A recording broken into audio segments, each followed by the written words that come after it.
The takedown of one of the largest dark net drug trafficking cases in Utah, a case study on Legally Speaking. Hello, I'm Richard Pyatt. In 2019, Aaron Shamo was convicted of serious offenses in the Controlled Substances Act, receiving life in prison for running a massive fentanyl and Xanax manufacturing and distributing scheme. The case is fascinating just because of how big it is. The prosecutor on the case worked with the Department of Justice, but is our own Assistant Attorney General Michael Gadd. Michael, thank you for coming and talking to us about one of your favorite cases. Thank you. So Aaron Shamo had this house set up in Cottonwood somewhere, and he just had the raw materials shipped to him. He manufactured pills and distributed the pills through a network of people that were helping him out. How big was this operation? Mr. Shamo employed 20 other individuals in one form or another. It's an operation where they sent pills ordered on the darknet through the Postal Service to every state in the Union. Okay, so how did he run that out of a house in Cottonwood? Why in Utah? How was he able to do that? It sounds like maybe a team of manufacturers or staff would work around the clock to manufacture the pills just to make them so you could distribute them. Yeah, his ties to Utah were tenuous at the beginning, but grew over time. So he started his life in Utah, but then moved south and grew up primarily in Arizona. When he was in Arizona, he was the youngest of four, the only son in the family, and he had a bit of a rebellious streak. So his parents, understandably at their wits' end with him, they sent him to what I'll generously call a wilderness program in Utah. He survived the wilderness program, which has since been shut down. But his parents realized once he came back to Arizona that really the wilderness program had just taught him how to be more careful in his deception. Okay.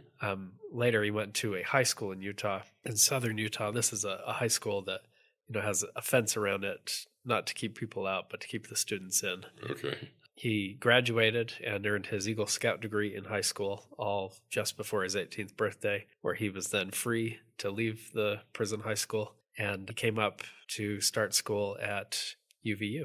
And how did he translate those previous experiences into running this massive pill operation?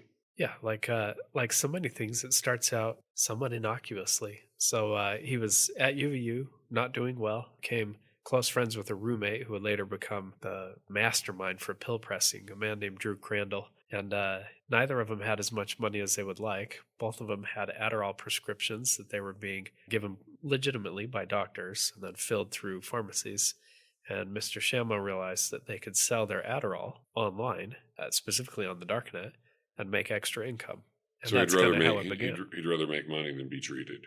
Exactly. Depending on who you believe. They didn't necessarily sell their entire prescription. They would take some and sell the rest. So when he developed this operation of getting the raw materials, he would get the raw materials from where, and then what was his process of manufacturing them? Was it like a printing press, essentially? Is that how it works? Yeah, so fast forwarding about a year from when they first started selling their own Adderall prescriptions, Mr. Shamo wanted to expand his operation. He wanted to sell more and different varieties of drugs. They got an early investment from a friend of theirs who owns a used car dealership, and they took that investment and they bought cocaine wholesale and then sold that on the darknet retail and made money that way. They first came up with this idea to press their own pills as it related to Xanax. And they researched it and learned that you could buy a pill press. It wasn't illegal at the time to buy a pill press. And then you could buy from China dyes for your pill press that allowed you to press counterfeit Xanax. They were also able to buy the active pharmaceutical ingredient in Xanax. In this case, it's alprazolam from China. And the rest of the ingredients from the pill for the pills could be bought from places as close as Canada and the United States. At the time, you could buy like a big bag of powdered alprazolam and just have it delivered to your house? That's correct. Directly from China. Wow. Okay. Well, that sounds like he was unable to run a really huge operation. Same thing with fentanyl, I presume? Yeah, so they had good success selling their alprazolam counterfeit pills. So this is the counterfeit Xanax on the darknet.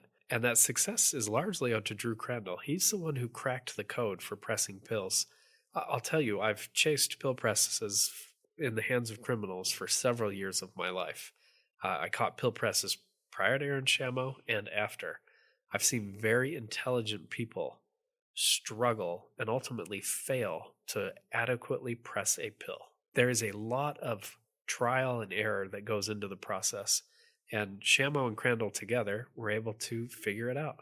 And they got to a point where their counterfeit Xanax pills were so good that you and I could not tell the difference. And because they put alprazolam in it, which is the active pharmaceutical ingredient in a true Xanax pill, it's not that easy for scientists to tell the difference. One of the fastest ways we can tell, like for example, a true oxycodone pill from a fake pill containing fentanyl, is we just run the pill through a gas chromatograph mass spectrometer, and it tells us what the active pharmaceutical ingredient is. It tells us what drug's in it, and that's how we tell. But with these Xanax pills, couldn't do it that way either. It took some very sophisticated work from the FDA's laboratory to prove conclusively that these were fake pills. Once they had figured all that out, they were making pretty decent money selling online. But like most people that sell on the darknet, the hiccup they ran into was they're getting paid in cryptocurrency. And in order to survive, especially back then, but I think it's still the case now, you have to convert that cryptocurrency back into a fiat currency like dollars. Sure. And that's where they initially ran into problems. So both men at the time were employed at eBay here in Utah, and they were trying to use their knowledge of eBay and its processes and its accounts to convert some of that money. But eBay flagged it and they lost their jobs. Okay. It got a step worse when Drew Crandall tried to use his girlfriend's accounts at eBay, and she lost her job. And the girlfriend gave Drew Crandall an ultimatum. It's me or Aaron Shamo. It's me or drug dealing. And Crandall said, well, I want to choose you, but I can't leave Aaron Shamo in the lurch. I need time to train people to take over for me. And so over a period of several months in 2015, Drew Crandall started to train replacements so that he could leave the organization and, in fact, leave the country. He and his girlfriend planned to get far enough away from Mr. Shamo that Drew Crandall would be less likely to return to the organization. Okay. So how big was this operation money-wise at its peak? Let me describe it this way. In roughly a 2-year period, all of Mr. Shamo's online sales were funneled into one Bitcoin wallet, and then from there sent elsewhere. One of the beauties of the Bitcoin is the blockchain, which is publicly accessible. So I, for example, can see right now all the transactions that took place in that wallet. Mr. Shamo earned 4,400 Bitcoin as a drug dealer. I don't actively track what Bitcoin trades at, but I saw in the news recently that it was above $60,000. Just doing some rough math, that's going to put us well north of $250 million. So he was doing $250 million worth of business at its peak. I probably should clarify and say Bitcoin was not worth that much then. So now let me try to describe it in terms of pills. Okay. Mr. Shamo pressed 500,000 counterfeit Xanax pills and close to, with his partners, close to 1 million fake oxycodone pills that contain fentanyl. And that's the second half of the story and what really drew me into the case. The fentanyl? Yes. But that sounds like a lot of work, making that many pills. So he just was able to do this in his spare time? No, this was a full-time job for him. Mr. Shamo, at trial, tried to paint himself as the fall guy, as a patsy, as someone who, as a college dropout, wasn't smart enough to pull off this sophisticated operation. Right. But what we learned about Mr. Shamo in the course of our investigation is whatever he may have lacked in intelligence, something I dispute. I think he's very smart. But whatever he may have lacked in intelligence, he made up for in effort. This for him was nearly all-consuming. From the moment he woke up till the moment he went to sleep, he had his mind on his drug trafficking empire. Okay. He was like an entrepreneur. Yes, I've often thought that had Mr. Shamo applied himself to some legitimate business, he would be wildly successful. He has that mindset, that drive.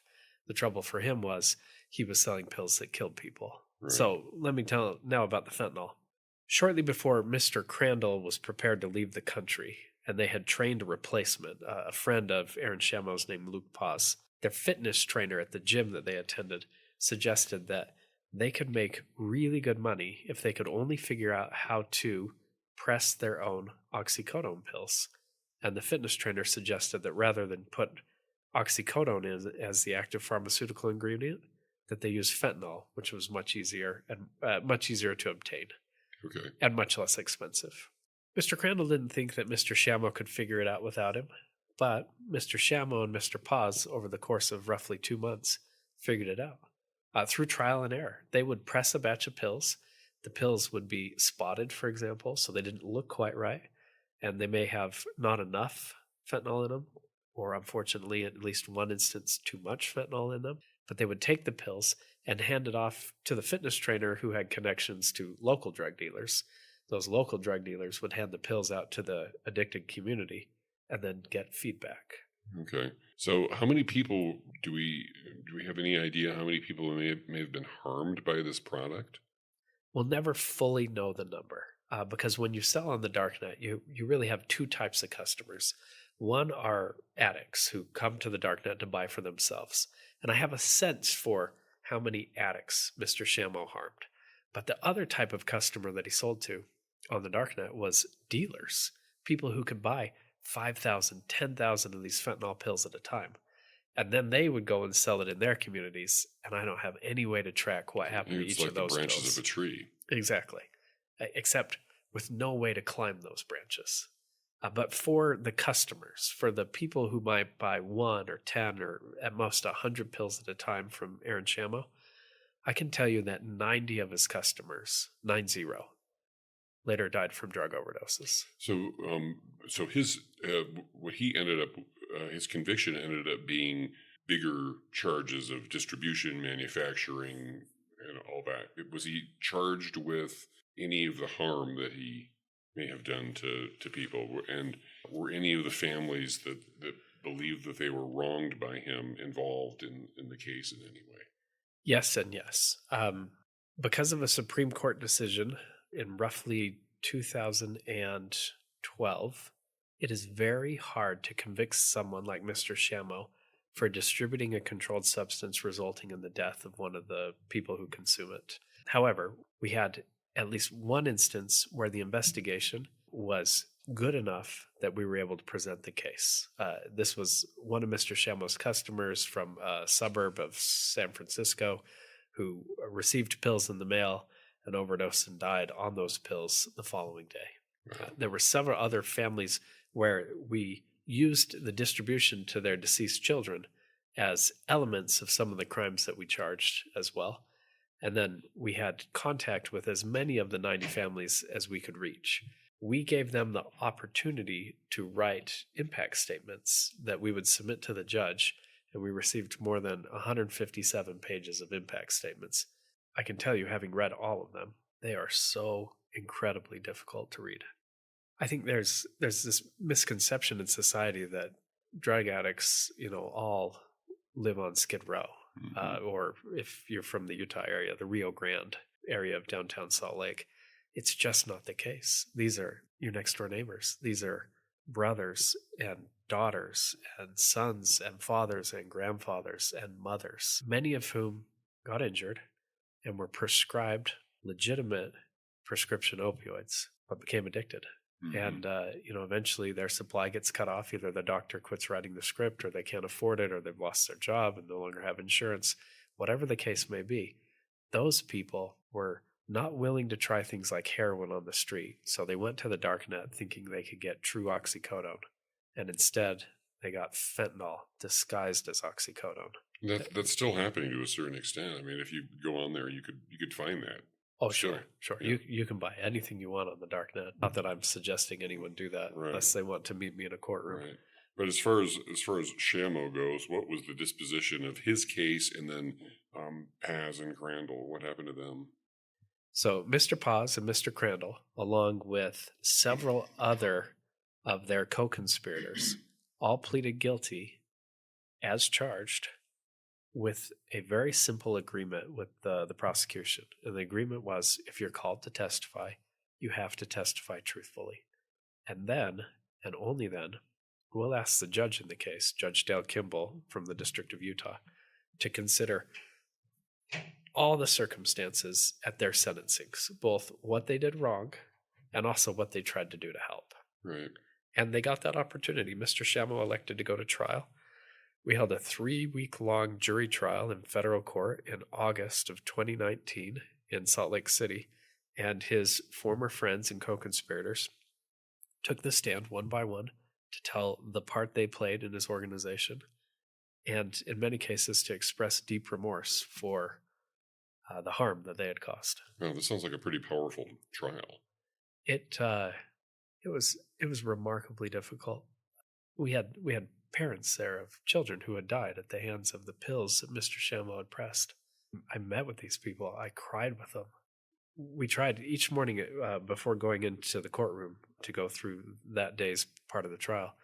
We would meet as a trial team at some offices we have available to us at the courthouse. And on those days, we would sometimes invite in some of the parents. We tried to have just a moment to bring everyone together to talk about kind of the bigger purpose of why we were there. We're talking about how, for Mr. Shamo and too many of his co-conspirators, these customers, they would call them, were just faceless names on a page. But to us, they could never become that way. To us, we knew who they were. Sure, because his goal was the enterprise. He was an entrepreneur. He was focused. His focus was somewhere else. That's right. And I want to make sure I don't paint him in too bad of a light. I don't believe Mr. Shamo intended to kill anyone, because that would cut into his bottom line. Right. I think he was a profit maximizer, and I think he was incredibly calloused, really narcissistic at heart. But I don't believe he intended to kill anyone with his pills. So would you say life in prison is an appropriate sentence for him? Undoubtedly. So in this case, we charged Mr. Shamo with engaging in a continuing criminal enterprise. For your listeners who may not know federal drug law as well, this is the drug equivalent of a RICO violation. And there are instances where, because the conduct is so egregious, whether they've had someone murdered, for example, or they've distributed so many deadly pills or drugs that federal law allows them to be charged with a version of engaging in a continuing criminal enterprise that carries a mandatory life sentence. That's what Mr. Shamo was charged with. That's what a jury of his peers unanimously convicted him of. Okay, well, I think this is still a fascinating case. It stands out in Utah history, and I'm glad that you were able to be there on behalf of the taxpayers, on behalf of the citizens of the United States and Utah, and tell us about it today. So thanks for joining us today, Michael. Thank you. Okay, and we will talk to you next time here on Legally Speaking.